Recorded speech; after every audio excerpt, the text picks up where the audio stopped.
Student, welcome है आपका फिर से एक नए लेक्चर में। और इसमें हम कवर करने वाले हैं मोलैलिटी। तो मोलैलिटी बेसिकली होता क्या है कि मोलैलिटी को कैसे समझेंगे। Molality is defined as the number of mole of the solute per kilogram of the solvent. Means molality is defined as the number of solute per kilogram of the solvent. Means कि 1 kg solvent में कितने number of mole solute के dissolve हो सकते हैं। तो 1 kg solvent में कितने number of mole solute dissolve हो सकते हैं, तो इसको कैलकुलेट करने के लिए एक फॉर्मूला है जिसको क्या बोलते हैं, मोलैलिटी का फॉर्मूला। मोलैलिटी को स्मॉल m से डिनोट करते हैं और इसको जब हम कैलकुलेट करेंगे तो स्मॉल m से, तो ये क्या आ जाएगा, molality is equal to number of mole of solute upon में mass of solvent in kg। इसमें सॉल्वेंट का जो मास रखते हैं वो किस में रखेंगे, kg में रखेंगे। तो ये तो था मोलैलिटी का फॉर्मूला। अच्छा, इस पे बेस्ड एक न्यूमेरिकल सॉल्व करते हैं और उससे देखते हैं कि इस क्वेश्चन को समझने की कोशिश करते हैं। क्वेश्चन यहाँ पे क्या दिया गया है, calculate the molality of 2.5 gram of ethanoic acid in 75 gram of benzene. मतलब एथेनोइक एसिड 2.5 ग्राम एथेनोइक एसिड को डिज़ोल्व किया गया है 75 ग्राम ऑफ बेंजीन में। तो इसको सॉल्व करने की कोशिश करते हैं। तो यहाँ पे सॉल्यूशन में जो हो जाएगा, सॉल्यूशन में यहाँ पे जो गिवन है, यहाँ पे गिवन है 2.5 ग्राम एथेनोइक एसिड गिवन है,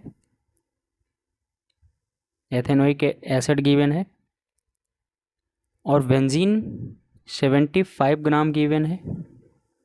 बेंजीन जो दिया गया है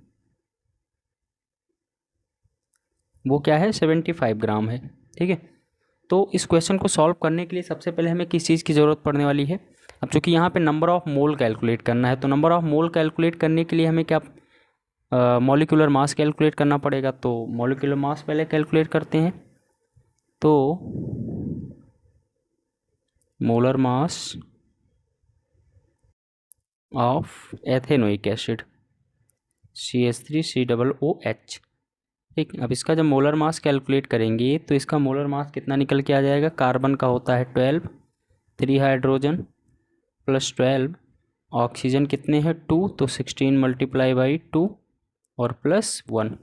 इसको टोटल करेंगे तो ये आ जाएगा कितना, 60। ठीक, ये हो गया। अब इसके बाद इसे हम क्या करेंगे, नंबर ऑफ मोल कैलकुलेट कर लेते हैं। तो number of mole of ethanoic acid, ठीक, नंबर ऑफ मोल कैलकुलेट करने के लिए फॉर्मूला क्या होता है, given mass upon molar mass. ठीक, गिवन मास यहाँ पे कितना है, एथेनोइक एसिड का 2.5 ग्राम, तो 2.5, मोलर मास कितना है, मोलर मास कैलकुलेट करने पे कितना आया था, 60 ग्राम। तो ये हो गया। अब इसको जब हम सॉल्व करेंगे तो ये कितना आ जाएगा, ये आ जाएगा 0.0417। ठीक, मतलब नंबर ये कितने मोल हो गए, 0.0417 मोल। ये नंबर ऑफ मोल निकल के आ गए एथेनोइक एसिड के। अब ये तो हो गया नंबर ऑफ मोल। अब इसके आगे अगर देखें, वो इसके आगे हमें क्या करना है। अब चूंकि बेंजीन जो यहाँ पे दिया गया है वो ग्राम में दिया गया है, फॉर्मूले में हमें किलोग्राम की ज़रूरत पड़ेगी। तो ग्राम को किलोग्राम में कन्वर्ट कर लेते हैं। तो mass of benzene, mass of benzene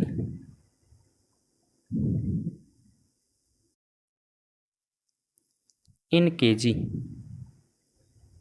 ठीक, कितने ग्राम दिया गया है, 75 ग्राम। इसको डिवाइड कर देंगे 1000 से और ये आ जाएगा, इसको सॉल्व करने पे ये आ जाएगा 0.075।